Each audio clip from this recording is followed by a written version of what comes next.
Criss Angel, and I'd like to welcome all of you to Las Vegas Creators United, episode 1. I wrote an introduction for this guest because he means so much, so forgive me, but I have to read it. Iconic, childlike, sophisticated, surreal, revolutionary, wonder are just some words that have been used to describe the Dragone effect. Franco Dragone is the creative genius behind timeless shows here in Las Vegas and throughout the world. He has revolutionized how we think and experience what a show is and can be. He has embraced artistic history, but has broken the rules of theater and illustrated there are none but just one, to connect to all people from every part of the world by something we all have as human beings, emotion. He is one of my biggest inspirations that I had the pleasure to work with, and I'm honored to call him a friend. Ladies and gentlemen, Franco Dragone. What's up, Franco? Hello, Chris. Tell us a little bit about, before we get into your brain, the culmination of Las Vegas Creators United. Why did you decide to do something like this? You know, Las Vegas has changed my life. And also all over the world, you know, we have our friends, colleagues, all these performers, artists, technicians, stagehand. And I am not in Las Vegas now. I am like half of the humanity confined in Europe. And I am connected, and always was connected with my friends in Las Vegas. I have a family in Las Vegas. I have many friends, you know, there. And when I follow the news, when I read what is happening over there, I can't imagine myself not trying to be there, to do something for some of our friends. Not everybody maybe needs, some people maybe have enjoyed to be confined, but I know that a lot of my friends, a lot of members of our family, Chris, are in difficulties. And so I have to say thank you to people like you, to have accepted to participate to this adventure. I don't know what will happen, but at least we try something. I don't want to see what's happening in the world, and I never wanted that. I never was like this, watching what is happening without trying to do something. You know that every morning when we wake up, I know you, we want to change the world. This is our dream, this is our mission, but if we can just a little bit do something around us to change something, to help, this is our mandate, this is our mission. And it's why, Chris, thanks to my friends, we have assembled these people around us that they tell to us their relation with Las Vegas. Voila, I hope I answered to you. Yes, of course. Well, it's a beautiful thing that you're doing. People are able to donate to help out this cause and our community, which we're so very grateful to you, Franco, and your team for coming up with this idea. I know Brian and Damien worked hard at it. So I'd like to get inside your brain because, you know, you really are truly the genius behind live show experience. And I just want to kind of get a sense of, I know you were born in Italy. I know you moved to Belgium, La Louvière, which I spent a year on and off there when you were 7 years old. And I'd like to understand how and what kind of upbringing you had to introduce you into, I guess you were a performer first, and then went to college and then became a director and a teacher. Just give us the genesis of that time of your life. Yeah, you know, I come from a very small village south of Italy, we have no seas. I am on the hill. I was born on a hill. And something that I tell always, it's about, this hill, and there is the valley. And because we don't have a sea, we imagine a sea. And we start with our fantasy by imagining the dream. And my grandfather went in America. He did several times, crossing the ocean by boat. I have family in New York. Normally, I was supposed to be in America, but my father at that time only find a way to go in Belgium. And so I follow my father. And I grew up in Belgium. I'm still Italian actually, but I learned the French. I was never imagining that I would go in theater or performing art. I was not expected to go in that direction. In my family, we are worker, and my father was not expecting me to do a job that he never thought that it was a job. We never imagined in our family that you could earn your life by doing uh, jugglers, saltimbanque, or actors. It's something that in my family you need to have a tie. It's why I don't have ties. You need to have a costume. You need to have a very clear destiny. And but since I am a very young kid, I'm afraid, in my life to get bored. And so I always invented. My mother reminded me just this week that I was 6 years old. And once she left me at home, and when she came back, I was doing with the chairs of the house, I was doing a train. I always find a way to distract myself, always being, inventing stories, inventing images, and then slowly going into the college. I met some teachers that really transformed my life and told that I was maybe talented enough to expect to be a performer. And life, and in our profession, Criss, there is someone that says when you have an opportunity, you don't recognize that this is the chance of your life. If you don't get this opportunity, it's a professional mistake. And so I did some choice in my life that really uh, guide me, and I started to do by accident actors. And then because I needed to be director, I became director.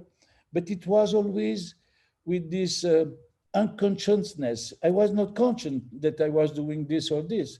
I was doing this just not to get bored and to make my life a little bit more better than what I was living or what I was expecting to be. So for me, what we do, this is our mission to bring some happiness to the people. And at the same time, it's a way to forget that we're gonna die. It's a way to touch the eternity. Voila, that's What was the first piece of theater that you saw that had a real influence in your life? Like, was it when you were a teenager or when you were in your 20s? Like, what did you see? I know obviously Peter Brook has inspired you tremendously, but was there a piece of theater that you saw before you discovered Peter Brook?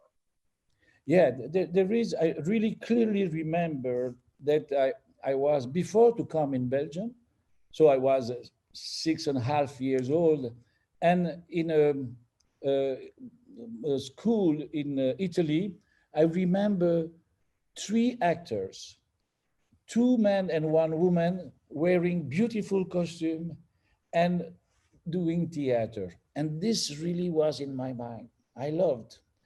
Then I have to say where I really get to love the space, the theater, it was going to church. The church, it's so well organized. You have the ritual. It's so theatrical that has really is in my brain. And then it was at the college. I met some. I was amazed when I was in Belgium to hear how some teachers were controlling the language, the French. I was in admiration for those people that can talk very, very nicely, you know.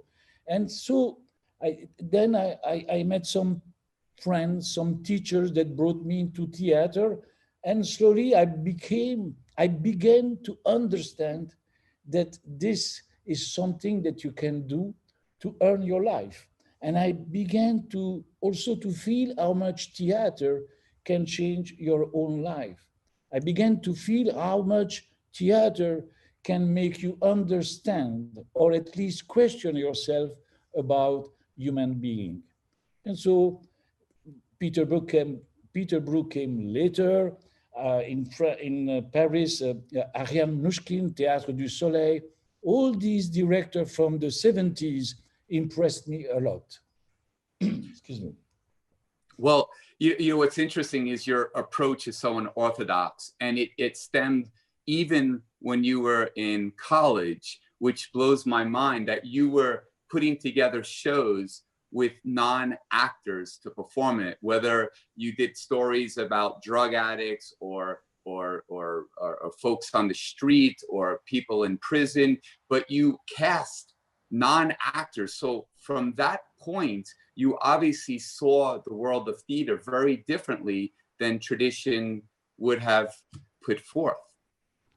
You know, I was in a traditional theater, classical theater.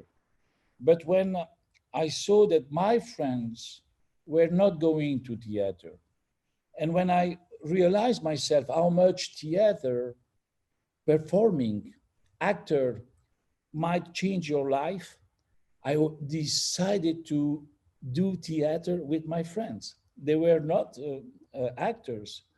And like this, I decided to go out of the classical theater. I wanted to be not doing theater for the people, but with the people. And this, I spent at least 10 years going from one group to another group, and I experiment, like you say, you know, I was with prisoners, with drug addict, with an immigrant, because theater is such a strong tool to understand your life. Theater, performing, you need to move from the chair. You cannot be doing theater, you know, without moving, without thinking. And so it's why I was, and actually that was, I think, the best school for me to learn how to direct actor, how to coach actors, because I had to find, with these non-actors, I had to find a way to talk to them, to make them look good on stage. Otherwise, they would be foolish on stage, look fool on stage. And so this school for me was a fantastic time where I learned how to talk, where I learned how to pull out of someone the characters that he has inside of him or inside of her. Yeah, because you were teaching at the time also visual expression, and you were working with actors and on movement character development way back then. And I guess in 1985, that's how you really you know, got noticed by Guy Liberté, who was just forming in 84, you know, Cirque du Soleil, and brought you on, I think, in 85 to work on your first show, because I think he was looking for something that wasn't three rings, didn't have animals, broke all the traditions of what circus meant to that point, and kind of wanted to reinvent the definition of circus. And he saw you as an integral part of that creative process in order to bring that to life. And I guess he was on a journey, and his journey ended when he found you, because throughout your youth and your teenage years, you were able to cultivate and see things differently from a different lens than we've ever seen. And I guess that's why the marriage was made. You know, you are touching a point that I would say that this is the most important story of my life. You know, I went in Quebec, in Montreal, by accident. I was never thinking that one day I would go in Montreal. And I went in Montreal because I knew a theater company that was doing the same kind of work that I was doing in Belgium, working, you know, with non-actors. And then I was there and I began to teach to the circus school. And yes, Guy, in 85, he asked me if I would want and if I could direct the show of Cirque du Soleil. I have to say, I didn't think 1 second. I say yes. And then I went into the journey. But very, very soon, I felt that we were living a very important story in our life. Guy, you know, we say in French, he has the nose and he has the eyes. I think Guy is a magician. He can recognize the people to be surrounded. And I have to say, I owe all my friends in Montreal, and Cirque du Soleil was the best adventure, the best journey. And yes, in 85, we jumped like innocent in a new journey without, we did not know what would happen, what was to happen. But there start a love story that lasts, for me, lasts forever.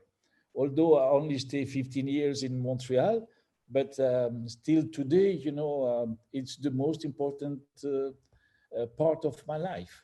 Yeah, tell us about when you were creating like when you first came to Vegas, I guess, creating Nouvelle Experience.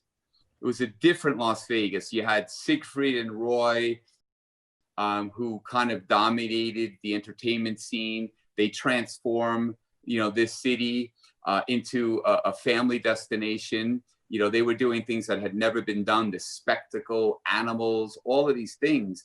And then you were bringing essentially a new version of a circus in a tent in a parking lot. And what was that first experience with Vegas like? Yeah, Las Vegas, you know, again, this is also the way we have been, I think, really guided by Guy. You know, he had this vision of Las Vegas. And so Nouvelle Experience was a show we did in Montreal. We created in Montreal. Then Steve saw the show in Toronto, and we brought the show in the back of the Mirage. And, you know, for me, Las Vegas was something that it was, you know, from a European was the far West. And I never expected that I would stay there for a long time. And yes, something that we witnessed very fast is that I remember when I saw the first time Siegfried and Roy, wow, you know, I never saw magic like this. I never saw a theater like this. I never saw such a huge, big production, you know, with and so huge, big, and with taste. It was not something, you know, that was a cheap. It was sophisticated, for sophisticated and popular, sophisticated and mainstream. And this equation, these two words, has remain in my life, in my brain. Sophistication, haute cuisine for mainstream. It's something that I really think still today that anybody, any audience deserve haute cuisine. Everybody need to taste something that is sophisticated, beautiful. This is what I think is the real revolution. It's to bring the culture to everyone. And so I saw Siegfried and Royce, but in the same time, very fast, we start to work on Treasure Island. And it was the time where, you know, I will never forget when Steve Wynn was bringing me in downtown Las Vegas and telling me his story with Frank Sinatra, a lot of beautiful story. Imagine how me coming from a small village in Italy, then a post-industrial city in La Louvière, and being there in Las Vegas, telling all these hearing, listening all these stories that I have seen in on TV or in film. I was seeing live the film that I was, imagining. And so when we start the Treasure Island, it was the time where Las Vegas tried to become, I would say, Disney for adult. And so for a while, the pirate show, the volcano at the Mirage, imagine when I start with Cirque in Montreal, I felt that I was in a place where history was happening. When then we had the privilege to go in Las Vegas, I felt the same thing, that we were there in a time where history was happening. I felt that we were part of something that was, really a moment of in the human history. And and so, I don't tell you all the, because it was this is an anecdote, being going in Las Vegas with the way we think and the way I was thinking at the time, when I had to ask Steve that, okay, we're gonna open the show, but then Steve, I would like to spend time in the room with the audience listening the show. What do you mean listening the show? And yeah, I say, Steve, you cannot do a show if you don't. A show, it's a partner with the audience. You have the show and the audience. And it was fantastic that, it took some time. I remember I swear, God, I spent 1 month seated with Steve in the theater. In theater, at the time, we call it showroom. You could not call it theater. And then we start to call it theater. So I spent 1 month with Steve watching so many shows, Treasure Island, and, trying to explain to Steve what I meant, what I wanted to do. And Steve, isn't it true, not to interrupt you, but isn't it true that at some point when you were working on Mystere, maybe it was the creation, that you actually banned Steve Wynn from coming to see it until you invited him? Is that true? Is it absolutely true? But me, of course, as well, the relation I have when I was doing a show that at the time cost so much, it was huge budget, a theater. But if I was, I don't mean that I was not conscient. I was responsible. I was very lucid and cautious. That was a big responsibility. But I could not live with this pressure and really think out of the box. I had to be playful, although the pressure was strong. And it's true. Oh, we have stopped. Sorry, my phone was, sorry about that. It's okay. And so it's one time we were in creation, because I explained to Steve, we are doing creation. It's not a rehearsal, because rehearsal, it's when you have done the show that you rehearse, you repeat. And so one day I was in the theater and I was working. I was with my microphone and I heard a lot of noise going around. And I understood that it was the announcement that Steve was coming in the room. And so everybody, the technician, the actor, everybody was, stressing. Everybody was shaking. And then I say, I don't want anymore that Steve come while I am doing the creation. And Steve understood. Steve has a relation with artists. He loved to be surrounded with artists. And I remember that I really was very privileged to be able to have dialogue with him and explain to him why I didn't want him to come. It was not because of him, it was because of the others. And he got this, he understood this, and then we did what we had to do. So Mystere is obviously one of the most successful shows. I mean, it is the most successful show. It's still running. I don't, is it 20 something years? It's unbelievable. What's that? 93. 93. That's unbelievable.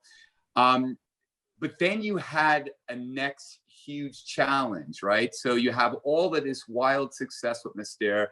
You kind of redefining what entertainment is in Las Vegas. And now you're asked to kind of do something different, top yourself. You have a bigger budget, and the idea is born, we are going to do a theater show in water. And how did the genesis, how did that come about, and how much pressure was that on you? Because at that particular time, we didn't spend $200 million on shows, and that was the most expensive show probably ever. What was that like for you, and how did you work within those boundaries to create, because it was completely different than how you grew up? You didn't have those dollars to do these crazy ideas, and it had a completely different context. No one performed a show in water before. Yeah, without people like Steve, like Guy, being audacious and have a vision, you do nothing. So you need to fit, and you need to have the same kind of level. And on O, we work a lot of time on another concept. Steve wanted to have a big lake and have a show with big stunt, and so it happened one day after 1 week of workshop. I went to a Greek restaurant in Las Vegas, and with Michel Crête, the set designer, and I expressed to him how unhappy I was with the idea of a big lake. And I was explaining to Michel, Michel, I think the big lake, it's not a theater, it's not a show, it's something else. It's a stunt, it's a live stunt show, but it's not theater. And the water, it's not a theatrical, it's not an element. When you put water on stage, it becomes something else. It becomes a metaphor.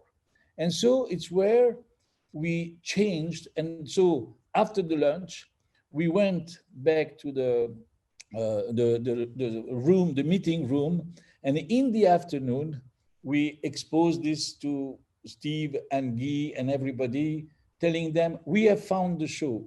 And it happened in one lunch where we did the storyline.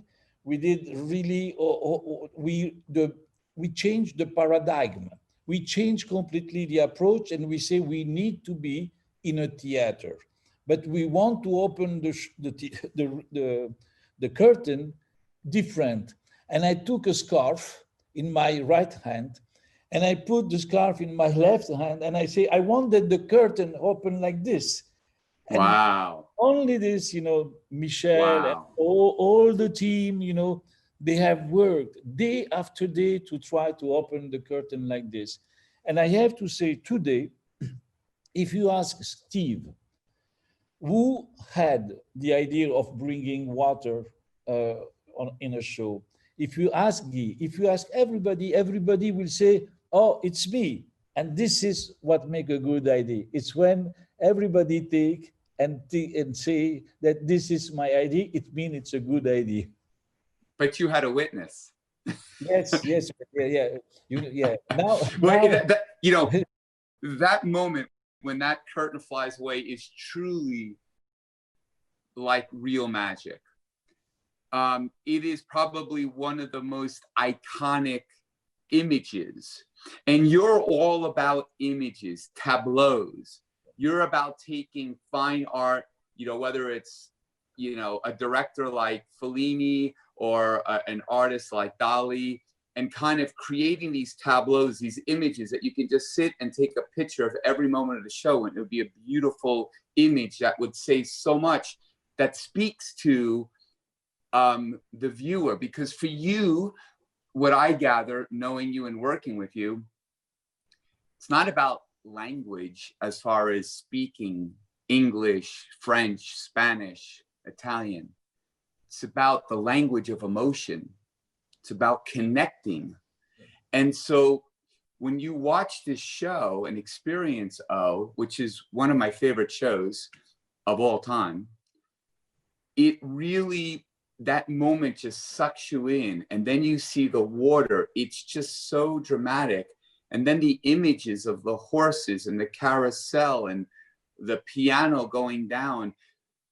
Tell us how you create these unforgettable tableaus. What is the process? How do you come? I know kind of because I spent time with you and I see the process, but explain to those who are watching now how you conceptualize and bring to fruition these incredible images that look like paintings coming to life. Yeah. So, you know, I have to say, O is the show that is the closest to me. And is, I think, whatever show we do, as you, me, any other people or artist, a painter, a musician, when you start to create a show or you start to compose a music, you cannot deny who you are. And I really think, and again, this is the fantasy that I am inventing myself. We are like an antenne. We are like a reception. We receive the information. We are a full soul, body, and we are a spirit. We are a brain, and we receive. We are affected by the world, from the world. What we are going through now with this pandemic, we can, you know, every morning I try to wear a mask, a smiling mask, because I don't want to affect my wife, my kids, and myself. Only by smiling, it helped me to face what is happening now. And oh, if you remember, you have, you know, you have a wedding, you have a funeral, you have kids, you have people running. It's yin and yang, life and death. Exactly, always, because I don't think that we can really laugh. You know, a smile, it's like babies. When the babies smile, they have their muscle here. They smile, and then they start to cry. And I think I like this kind of emotion. But you touch a point very important for me. We are looking, we start with Cirque, and I knew that we were going into a medium that was a medium which was non-verbal, no dialogue. What I try to touch, to find, it's a universal language. I still believe today that we all have one fundamental, universal, common language. And through the images, through, you know, if you look at a sunset, you will be moved by the sunset. You will be maybe happy or sad, depending of what you are going through in your life. And I think wherever you are in the world, we have the same unique, fundamental, common language. And so I say, okay, I need absolutely to work these pictures. I need to work and to create images that think, images that talk to the audience, to give the spectator a space where the spectator can really put himself or herself into it. For me, a show is like a mirror ball. And if you look at most of my show, it's a ritual now. I put a mirror ball because it's my totem. It's my, Signature. yes. And it's something that, you know, it's happiness. It's like a shaman uh, talisman. Talisman is the word in English. But the mirror ball, what it is a little mirror all around the mirror ball. And for me, each spectator in the room has one piece of this mirror ball and can where the show can reflect his life, is who he is. And so, oh, for me, is this, and it's the way the way I try to talk to people, to the audience, wherever we are, wherever. It's the same relation that you have with a piece of art, with a painting. There is no dialogue, but you feel an emotion. And it's where I say, okay, I think what is the social archetype are different. If you are in Japan, in China, or in America, we have some social rules, and this change depending on your culture. But there is something that will never change. It's what I call the emotional archetype. And this what I think is the alphabet of the images that I try, the tableau that I try to it. I don't want to be pretentious, but I think poetry is what it is. It gives the space to the reader, the space to imagine and to revisit his life.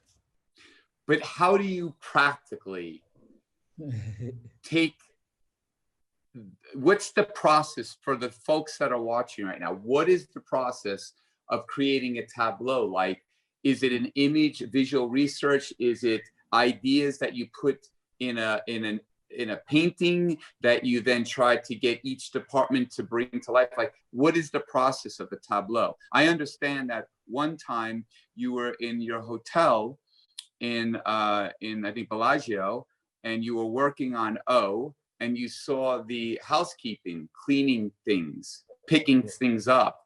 And then you had the idea of, I want to put housekeepers in O, which went around picking up the stuff that the artist took off and we're putting them away.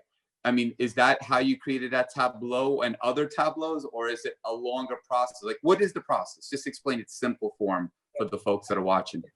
Yeah, I think, we all start with a desire or an intuition. Then our work as a artist, as director, is to empty ourselves. Today, it's very common to hear about the full awareness, meditation.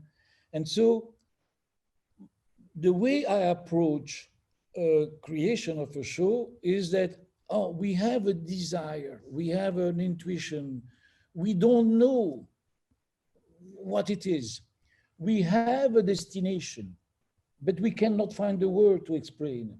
And something we have to be careful is that we have not to be blinded by the destination. Some people, if you take your car and you do 200 miles an hour, it's maybe too much, but you don't see what is happening on the side. You don't see what is in front of your nose. So doing a creation, doing a tableau, you need to bring everybody not to be afraid about not reaching the destination. You need to force, to help, to guide the people to be patient, to deal with the doubt, to deal with the uncertainty, because like that, you will be able to, like a child, you can transform whatever you have in front of you. And the housekeeping lady, what was it? It was, we had this problem to clean the stage. We could not, because it was risky to leave the clothes there, the costume, because for the people that would. So what happened at that time? Oh, I have this problem. And my brain started to work and, who can do this work? Housekeeping. And so because... So you celebrate it. Yeah, we celebrate, never, especially housekeeping or worker, I will never put them in a bad situation. But what was important there is that I was, at that time, when we were doing that scenes, trying to solve that problem, I was there. I was full aware. and in link and in sync with what's happening in front of my eyes. And I was not trying to solve a problem that was not in front of me. And this is what I mean by full awareness. It's a kind of meditation to be there. It's what you did started to do in Mystere, if you think about it, because typically in theater you have a backstage area that they hide the things that need to be done technically, and what you managed to figure out was when you had to set up the net, instead of trying to hide the people, you kind of celebrate it, and you take those moments and you make a tableau, a transition, and don't try to hide it. Yeah, this is what I understand what you mean by celebrate. Yes, whatever you do, when we did Mystere, actually, we were coming from the big top, from the chapiteau to a stage. And on a stage, the meaning of the asset, meaning of whatever you do is very different than in a big top. In a big top, you can bring a trampoline, you can bring a teeterboard because you have a special characters that make this. They are technicians to do this, stage hand, and they have a costume.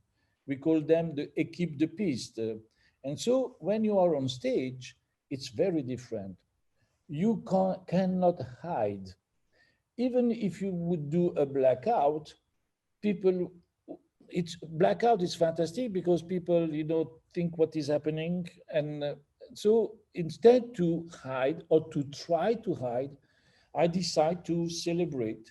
And then it becomes part of the story, it becomes part of the world that we are creating. Very often I tell to our performers, when you run from stage to backstage, always think that you never run from stage to backstage, because the backstage, it's not in the brain of the audience. Backstage is the place where you can imagine a lot of things. So if you go out and you go backstage, you have to go in a certain mood, same thing when you come from backstage. You come maybe from 20 kilometers. You need to give this information to the audience. And it is same thing with the asset, the trampoline, everything you bring on stage has a meaning, has something, that you need to celebrate. You worked with Cirque from 1985 until 1998. And then you made a hard decision to leave Cirque du Soleil to begin Dragone, to get recognized for the creative genius that you are. Not that that was your intention, but to do your own productions the way that you saw fit. And first tell us a little bit about why you made that decision to leave Cirque du Soleil and go out, kind of on your own. Yeah, there is two reasons. Is that at least two reasons? One was, being far from my family and was something a little bit of a difficult because, my family, we came from the village in Italy, and my father and my mother, they stay in Belgium and never get back to the village because of us, because of me, because of my sister, because they wanted my sister and me that we go to school. And so, although they wanted to go back to the village, they stay in Belgium because of us.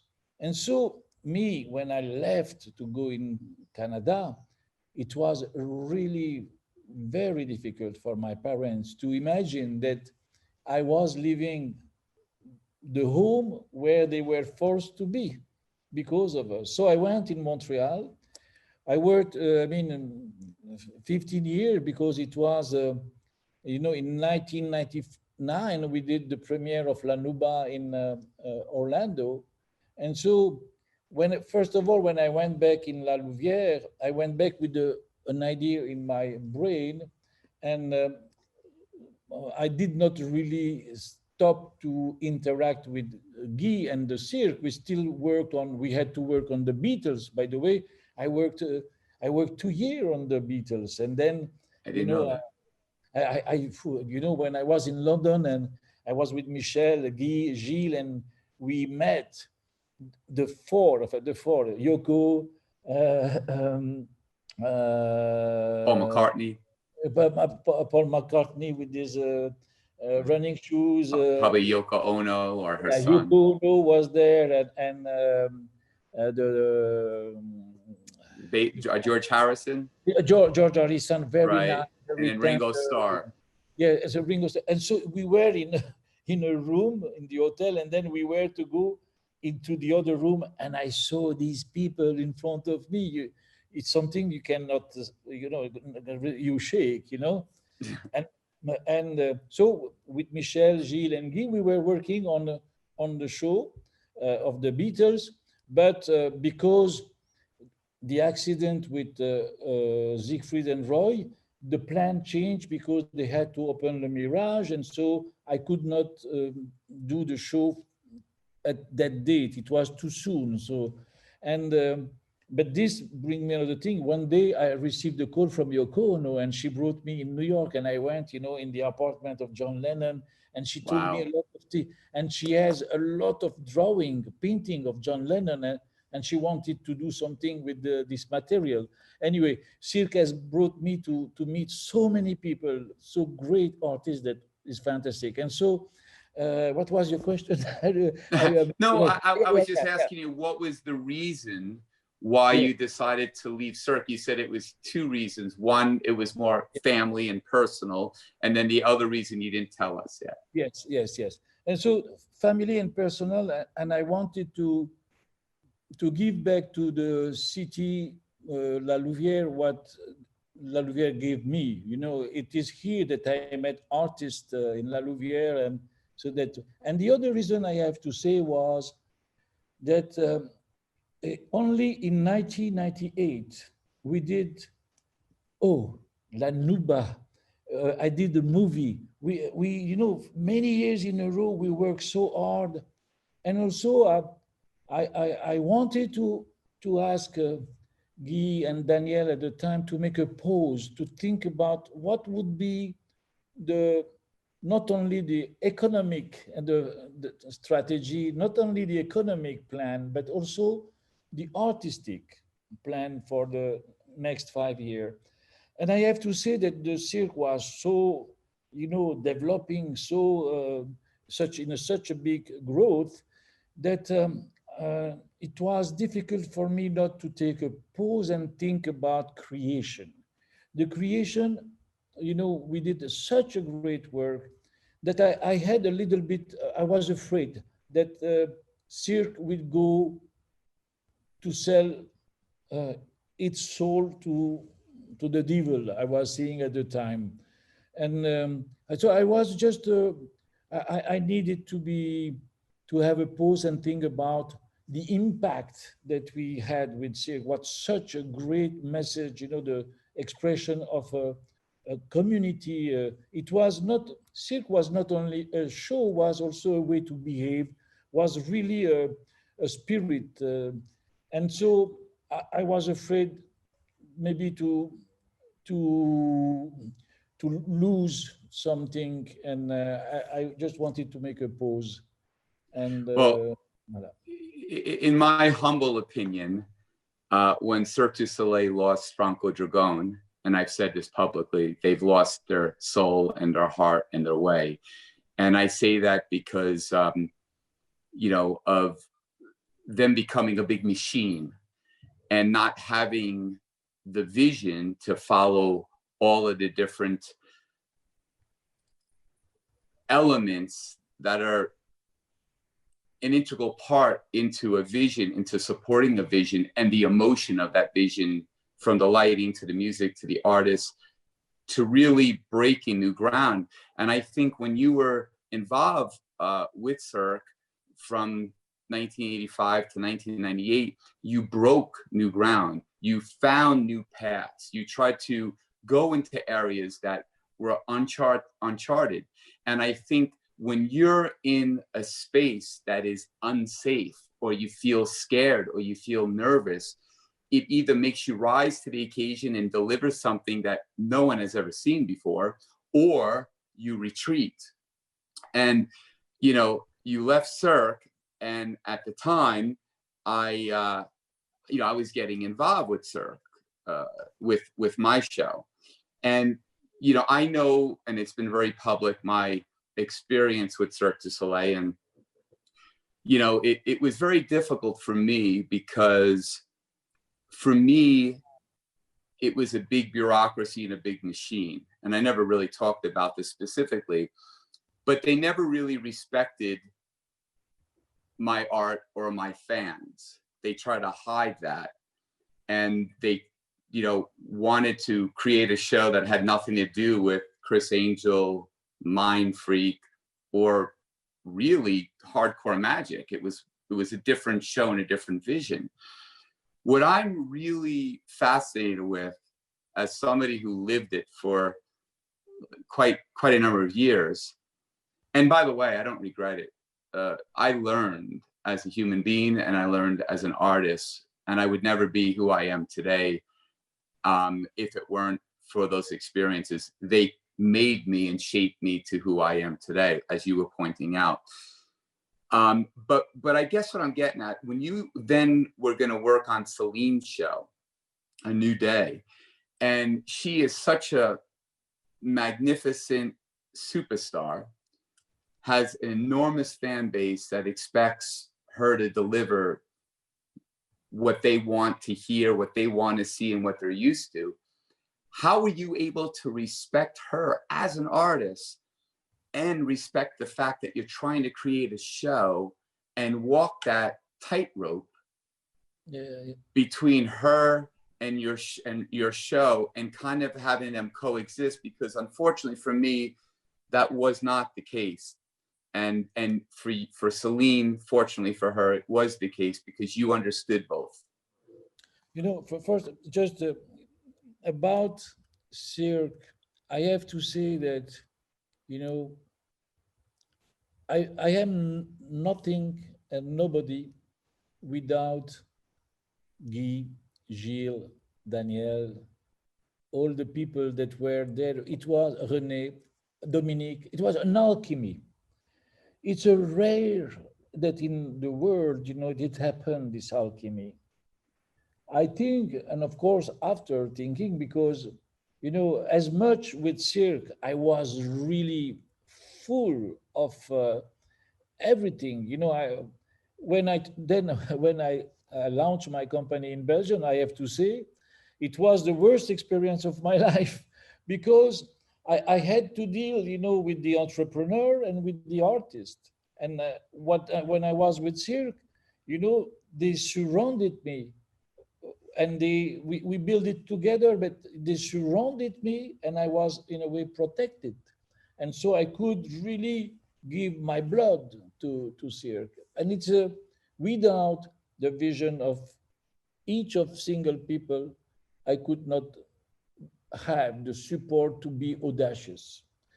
And what happened in any company, because I remember when I was talking about Cirque, and I will go to Celine after, when I was talking about Cirque at the time, I say my best show, or I think the best show we have done, is to create 5,000 employment, 5,000 jobs. Yes, Cirque has changed. You know, this is from a little community in Quebec. They have changed the world of entertainment. And so this, it's fantastic. But whenever a company starts to grow, it starts to become an institution. And the risk, you know, I remember when the receptionist in Montreal, the first years, when she was saying, "Hello, here, Cirque du Soleil," I knew that in her brain, she had the images, the picture of the show. She was connected with the show. Then growing, it's the distance between you and what you work for become very long, and you there is the risk, you know. And so, although I understand what you might have experienced there, and this is something, you know, that it's the danger for every institution sometime to not be focused or not understand or miss something. With Celine, what happened is that Celine was surrounded also with people that was protecting her. And you know, imagine Celine, she is the artist, she is the raw material, she is the one that, thanks to her, that everything exists. So, as usual, I approach this in a very humble way. And just what I told before about the full awareness, I don't project something on somebody or on Celine. I try to understand and to pull out of her what she was, what she is, because whatever she was doing on stage was seen. You know what is beautiful in Celine is that she is not done by with steel. She is not an iron woman. She is a human, and this is extremely touching because her humanity, she and also of course her unique voice, her talent. You know, before to start the rehearsal or creation session, when she was doing the sound check with the or the band, you cannot imagine how fun she is. You know, she can do any kind of joke. And I have to say, Celine, if I regret something, one thing I regret, I really think that Celine is a great actress, and she can incarnate, she can be different character, really. And this is pity that this has not been explored with her. And you know, this was the limit. I had the dream with her to have her, you know, in a different character. I want her to see her in a very old woman. I wanted to see her in a young, strong teenager. She can do many thousand characters. And it is why the audience like her, because she is all the public, she is everybody. But this has not been, I had not the chance to push until there. You know, we had to close in a way or another. But the first thing was to respect her and not impose her who she was not. It's to really to pull out of her what she is. But you don't only do that with Celine. That has been your mantra ever since you worked with artists, is you try to look at what their strengths are, and you try to ask that question, who are you? Yeah. And basically utilize who they are to the strength of your productions. And that is really a testament to your greatness. It's a simple, fundamental thing, but it's the human connection just when you're working with somebody to see what they can bring to the table, as opposed to somebody that's closed-minded and doesn't think of that. And I think that is why, you know, artists like Celine and others and everybody, and like myself, you know, have a tremendous respect for you, because you embrace, and you're like, you're in a situation where you want to learn, you want to understand, and you won't stop with that kind of thinking until the day you die. You always feel like every day you can learn something more. You can learn something about this person. You can utilize the world to allow you to inspire you. And I think that comes with that sincerity and that childlike. I always say that about you. I always say he thinks like a child, you know, and I think that innocence of that thought is why you were able to respect Celine and put together such a magnificent show, only to then have to create another Steve Wynn show over at Wynn with LeReve, which then I became a small grain of sand on the beach with, but I had the honor of seeing that process in your studio at Dragone in La Louvière, Belgium. And it was, you know, awe-inspiring to say the least. And this is before Mind Freak came out or anything. But I'd love you to talk a little bit about going back to the water, but this time in the round, in an intimate space, even though it was a large venue. What was that like? I'm sure that was its own set of challenges, not just the water, but because of being in the round. And Steve Wynn obviously had a vision of his own. It was probably trying to make sure that that what was important to him was in the show, and he spent a lot of money on it. So can you just take us through the LeReve experience? Yeah, so when Steve developed the Wynn, and we work on two shows. One was an outdoor show and one was indoor show. Then what happened, it was September 11, and Steve unpulled the plug and say, we cannot develop two shows, let's do one show. And we had to choose between the indoor show that was with no water or the outdoor show that was with water. Because, you know, I didn't want to have another water show because O was there every day. So I did not want. And so what happened is so that at that time where when we were thinking about what would be the show that we would develop, in the same time, Cirque was developing Ka. And I heard that Ka would have been a technological, audacious and a breakthrough. And so I say, okay, if Ka will be a technological breakthrough, let's do LeReve based on human proximity, close, on really be as close as possible. It's why there is this kind of intimacy, you know. And so we all was a beautiful journey, but it's where maybe it happened that the people surrounding Steve was, you know, when we opened LeReve, we were not ready. And there was maybe a misunderstanding between the show where we were at and the audience. I remember the day of the premiere, the show was not ready. It had to grow. So, but the LeReve is really one of the show where I tried to be maybe too audacious, to go too far, too fast, and break all the boundaries and the human relation. There was, for instance, no male or female. There is no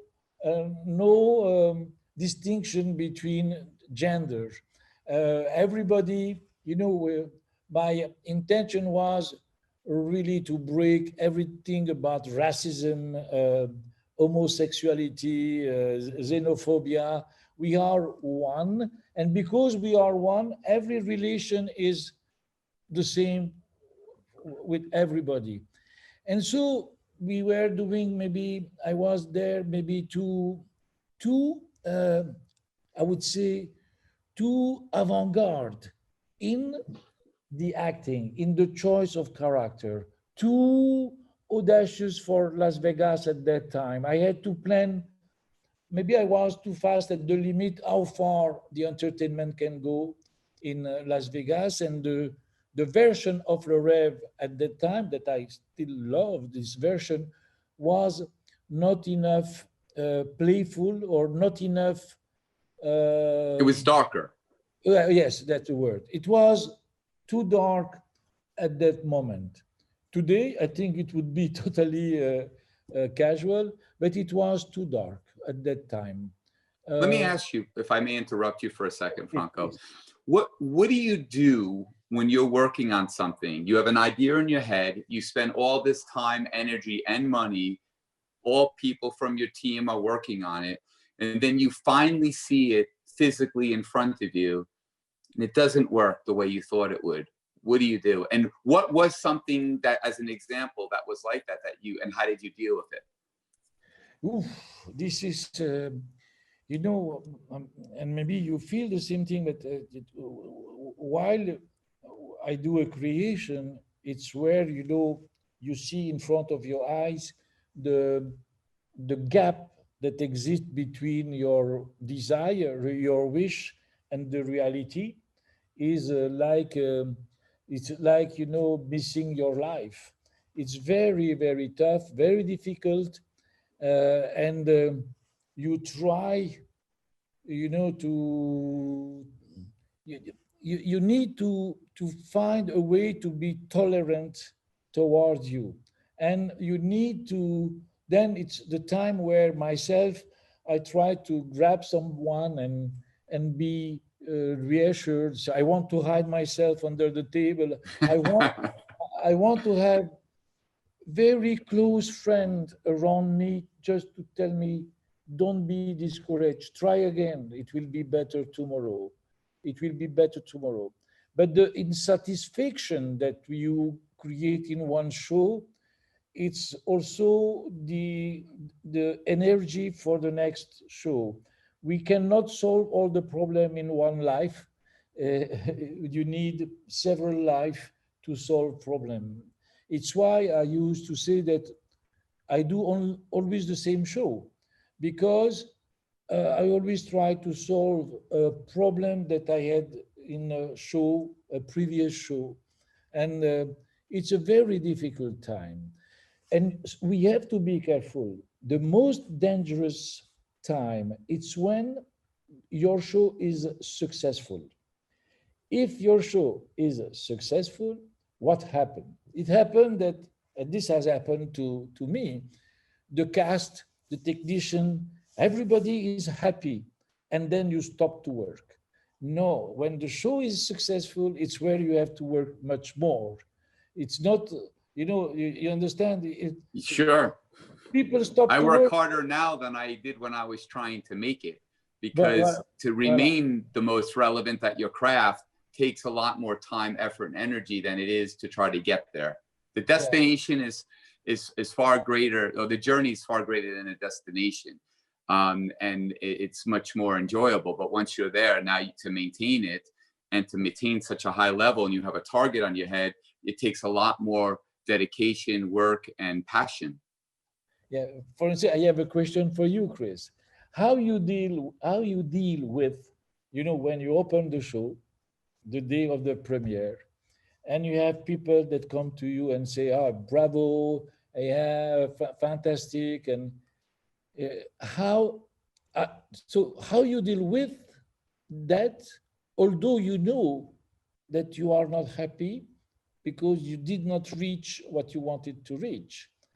So how you deal with this very sad moment? For me, a premiere is always sad. That's the story of my being. I'm never happy.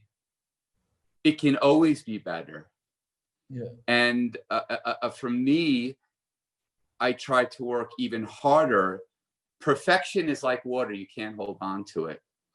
And it's something that you work as a human being and as an artist to perfect, but it always can be better. And that's why live is such an incredible experience, because no two audiences are alike, no two shows are alike. And so for me, it's always trying to reinvent, trying to look at what's going on in the world. How does it affect the audience? How does it affect me? Because that relationship is the magic of emotion. It's the most important magic that I do. It's the connection. And that raw human emotion really will have an audience walk away and not care about how I do it, but rather how they feel when they watch it. Mhm. And to me, I'm never happy. And that's with my work, I'm never happy. It could always be better. And I think that that's innate in most people that achieve success in their respected discipline. Like you could never be happy. If you're happy, then you might as well retire. Yeah. So when people come to me and say, great show, that was awesome, I thank them, but I'm like, yeah, but this wasn't right in there. Or yeah, but this is still going in. Oh yeah, this was still working on this.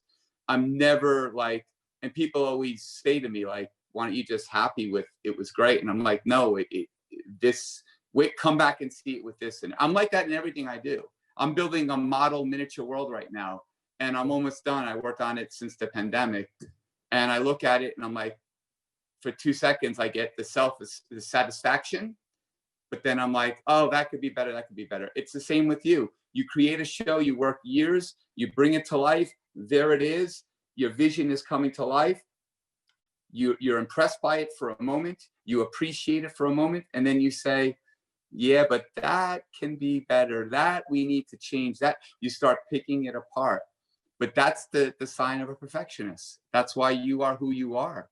That's why I aspire to be better because of you and what you contributed to theater. So, you know, and in the same thing, I always say you try to make lemonade out of lemons. And I'm sure you've had this happen where you've had an incident, a mistake happen that actually is a blessing in disguise. The mistake actually guides you or showed you something that you never would have thought of.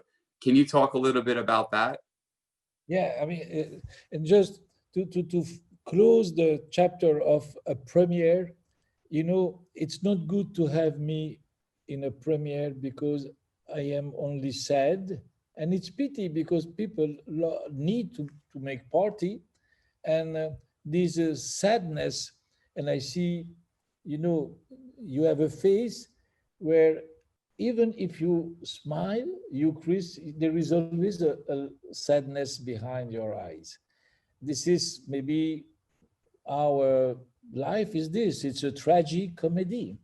And Right. so it's and about what you say, again, and I think this happened to accept to be uncertain.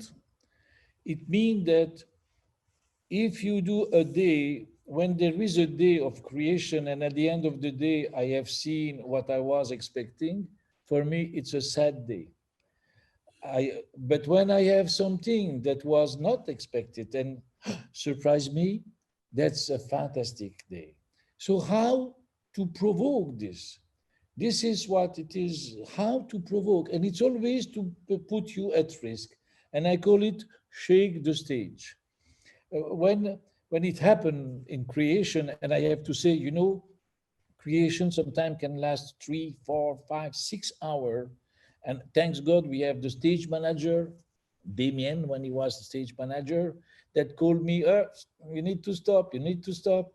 And but when you are on stage and you see that nothing is happening, or if you see that what you were planning happened too fast, too soon, then give you the opportunity to shake the stage, to discover things that was not expected. And this is the best moment. And this is what I mean by the happy accident or a gift of gods. How to provoke gift of gods? How to provoke gods to send you gift in front of your eyes and capture this? This is what I think is our way to taste a little bit what eternity could mean. It just this was not expected. You provoke, a gift of God is there, and what happened in front of your eyes, it's all the constellation getting at the same time together. The actor come there, a movement, an asset. This is the what make me really love the creation moment. I hate when we when we go toward the opening. The door, it happened in Wuhan, when Wuhan was the first city where we opened the show. I remember we were hearing the audience at the door, wanting to come in, and I was still on stage I had to decide what would be the best note I could give to the cast to solve a problem that would need 3 days to solve. And you need 20 minutes before you open the door to decide the right words, to tell the right notes, that might change the complete perception of the show. And this is the beauty of our job. But you need then, pleasure always comes with sadness. It's something that has always, if you don't take risk, you will never achieve anything. So, and I have to say that I love when something is growing, not when it has reached the final stage, because the chance with the tree goes until the blossom, but then the year after it come back. But our life, it's not like this. We blossom once, and same thing in the creation, in what we do. I think every day it's a new life. Every day it's a new show. Every day, and for instance, in your show, I don't understand how you can do, the same very rigorous, but every day the audience is different. Every day it's a new audience, and at the same time you need to have the same boundaries, the same place. So where is the space where you can improvise, where you can talk with the audience, where it's very limited, our freedom space. It's why we try to go deeper instead to go wide. I think it is in the intensity of this transition moment that we have in creation, talking about the kind of show I do. It's actually, voilà, it's the best moment, at the same time the most excessive moment. And every director is different, but one thing I can say is that I can't do a show without excess. I need to be excessive on me to be able to provoke the destiny, I would say. Do you find yourself, when you're creating a show, making the show longer so you have the opportunity to cut out what the audience doesn't respond to, but you still have enough running time? Yeah, it happened also the opposite.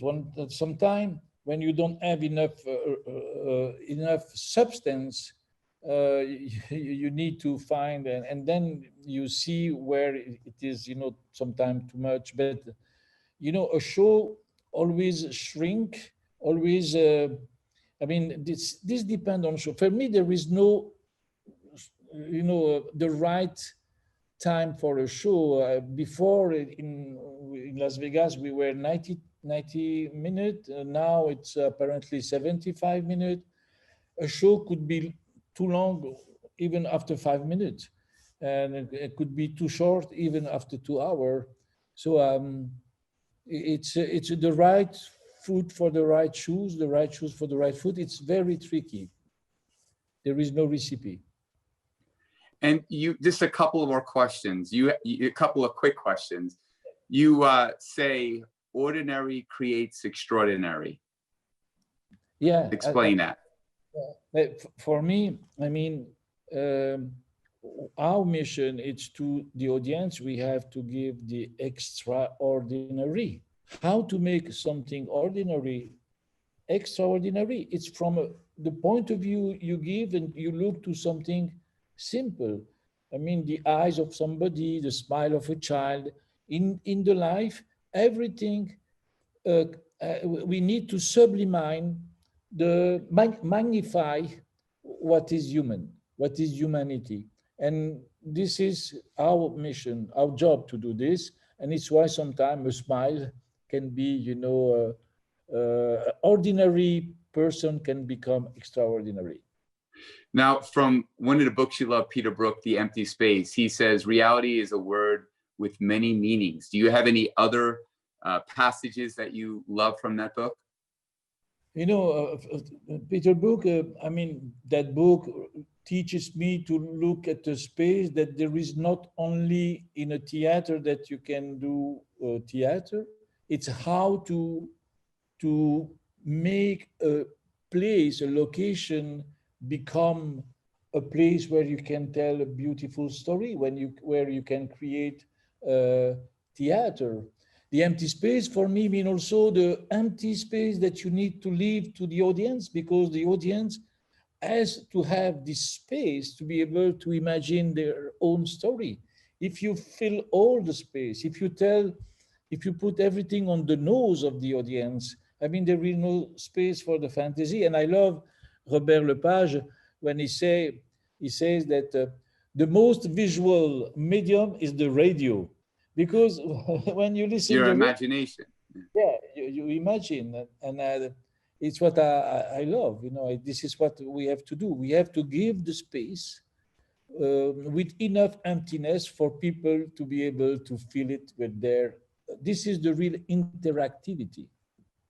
How do you feel about people that have blatantly tried to copy what you've created, even the whole, Cirque du Soleil, and those images and the concept behind what the characters do, and just, these acts that are put in there with, tableaus. There's so many of these companies out there. Do you have any feelings? Do you look at it as flattery, or does it annoy you that they're trying to not even give you credit and take your artistic prowess and exploit it? Well, I think I like when people copy. I don't. Ideas are something that you can give for free. It's something that can be, shared. But what you're gonna do with the idea is something different. And where I am a little bit, sometimes upset is that, how an idea become cheesy or cheap. This is more dangerous, more offending, because it might, you get the credit of something that is not what you did. But if people take ideas, it's very good, and but it's really the way you do this, the way that as it is used after might change the seed, and this I don't like very much. Well, the seed gets changed because the seed wasn't born in you. When you're the creator of something, then you understand the meaning behind it, right? And when somebody just takes an idea, they can take the idea, but they can't steal the heart and the soul of where the idea came from. I think that's the problem, and then it becomes plagiarism. But I was just curious. And then, what are your thoughts about back in the 80s, or when you did the Nouvelle experience, and then Mystere later on? Audiences, how have they changed over the decades? Like, what is the audience like today compared to when you first opened up your first show in Vegas? Today I see, today, since 15 years, we are hearing about, new technology, missing, immersive, a lot of blah blah about gadget. And I think always theater, in the history of theater, always theater has integrate the modernity. So as a theater maker, as a live performer, as a showmaker, we are integrating any tool that can help to talk about life. So yes, new technology is fantastic, and it is when it is well used, can really convey the right the same effect that you were doing years ago. I love the empty space. An empty stage is the best uh, special effect for me. But the audience nowadays, of course, it has a lot of information. And I don't like the shows that I call, whatever is the title of the show, there is always a tagline that I add is that this show was about the best of YouTube. Because on YouTube, you see a lot of things. Creativity is everywhere. Everywhere you can find creativity. Everybody's doing it. Yes. And I love there is one Brazilian director name he's passed away now, Augusto Boal, and he talked about there is a book where he says even actors can do theater. It was just explaining by the absurd that non-actor can do theater. And so it's good when I see on YouTube all these ideas and very fast it become gadget for me because I mean Or a it's trend, or a trend. a trend, and a trend lasts just the time of a whisper. And if we try to be trendy, it's doesn't, and it's why it's difficult to resist to some producer or investor that tells, oh, I want to have this, but this it's always something than he has seen somewhere else. I prefer when somebody want express a desire with no many words, just a desire, simply because if you try to be trendy, I mean, it just you will last the time of a whisper, and our job is to be ahead, because to be ahead, to be long term, you need to understand now, today, and not try to be trendy. This is my Right. Well, 100%. And if you it all comes down to the emotion and the connection. And if the art and the images that you create, the tableaus that you create, connect to people on an emotional level, then you utilize these tools to support it. But it can't be the only thing, because if you have that, then you have shows that don't work and close very quickly. But what do you think, because audiences are more sophisticated because of technology, and their attention spans are a lot shorter today than they were years ago, you still have the human emotion, which is the most important thing. But audiences have to be a bit different today than they were 5 or 10 years ago.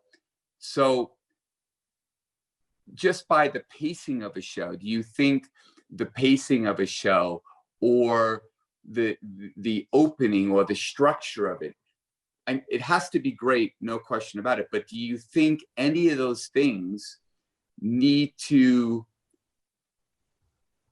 when O came out, it kind of reimagined live theater? Do you think there's going to be, you said immersive, you said all of these things that now pop artists I use in my show. But do you think that will become part of the language as we go into the future, that support the emotion of for the audience to connect to? Because do you think an audience in the future will still connect to a show that would have happened 20 years ago, 15 years ago? I think the audience, learn to read, to get many information at the same time, and that's true. And so it changed the pacing of the show. But again, this is something that is we cannot underestimate the audience, and the pacing of a show. It's not only an equation to solve. It's really, I mean, there is no recipe. The way I think I can compare, you have a recipe and then you try to cook based on the recipe. I prefer to put my finger in the sauce and taste it. it gives me, the pacing of a show. But of course, the same thing, if you have a big screen, you need to shoot and to edit your movie in a certain number of frames, because it takes more time for your eyes to follow the action. If the screen is smaller, it goes faster. You need to adapt your rhythm. So I think we have to keep on going to be connected with the world. We have to be intelligent. I would say, as a director, I try to be an experienced spectator, but I try to be the first spectator of the show and try to gather and integrate all what is happening now in the world, the technology, everything. But it's a fantastic to play with these toys. For me, are toys that I play with, like I was playing with chairs when I was a kid and doing a train. So today, I like to see in an LED screen the wire that are inside. And so I like to see what a pixel make. And maybe the pixel can be something interesting.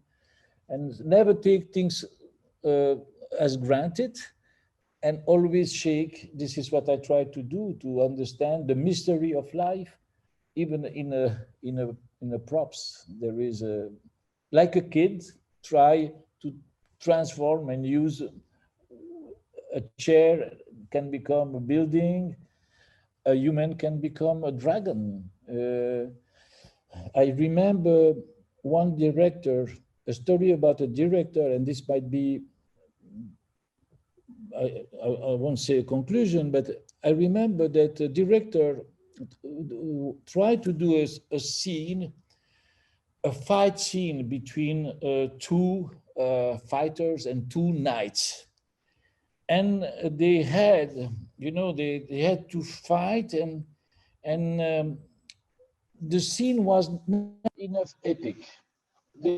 They were big, fantastic stunt people, but it was the director did not know how to talk to the performers, to the actor. And one day he came back and he said, okay, I will tell you this now. You are a dragon and you are a mountain. And he told this at the ear of the actor, one, and the ear, so it did not told this loud. And so the one that was playing the dragon and the one playing the mountain, they start to fight, and finally it became an epic fight, an epic combat between two knights that were human. But as human, they were not able to translate the strength that the director was looking for. Interesting. One very last question. I want to thank you so much for all of the time that you so generously bestowed upon all of us watching this. This has been an incredible opportunity for us all, including myself, and I just want to thank you for that opportunity. My last question is, what is next and in the future of Franco Dragone?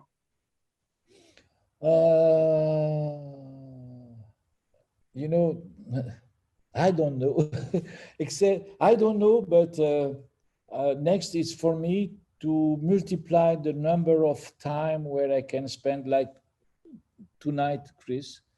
I spent the time with you, not thinking about what was happening after, but before. I was here. I was here and we were talking like this, although I was stressed at the beginning, we had the screen and things like this. Next is doing as much, it's to spend only, on 24 hours, I would like to spend at least 23 hours doing theater creation and thinking about the show, which has not been what I could do during this last 1 year, because as an entrepreneur, I was schizophrenic. I have lost a little bit the artist. He has been, and this is, I remember when I was a kid, I was doing my homework in the kitchen on the corner of a table. And these last 20 years, I was thinking about this. I was doing creation on the corner of a table because I had to deal with the management and all the And it's why I will never be enough thankful to people like Guy, Gilles, Daniel, Steve, all my friends and all these people that have given me the opportunity to be an artist. I would not be nothing without these people, nothing without, it's not a flattery, uh, person like you. And the first, although I think I try to be an experienced spectator. Also, I'd like to be fan. I am a fan of some people that admire, respect, and I want maybe to copy them. As a person, I, I like to copy the behavior of some person because when they are respectful, when they are true, real, this is something that make me wake up in the morning because I want to learn and to meet people like you and be part of the world like what we are trying to do with Creator United. And thank you, Brian. Thank you, Damien. Thank you, everybody. And in Italy, when you finish a show, at the end, at the beginning of the Commedia dell'arte show, there is always two characters come or one character come and say welcome to the audience. And at the end, there is always one character that come and the other join her or him and say, thank you, ladies and gentlemen, to have been with us tonight. And we hope we enjoyed and we wish you coming back next time because our life is this. Our life is not to beg. We don't beg. We give you our talent. The only thing that will remain will be our talent. And this is what we try to do. It's to give our talent to the world. And voila. Well, thank you so much, Franco. It's been an amazing experience, and this is just the first episode of many. On behalf of Las Vegas Creators United, I'm Criss Angel, and thank you so very much for watching.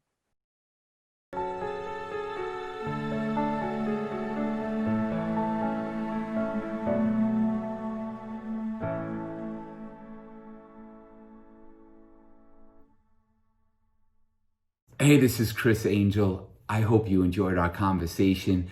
Please unite with us and help the Las Vegas entertainment community. It's easy to do. Just go to dragone.com and click on the donate button. A little bit will go a long way.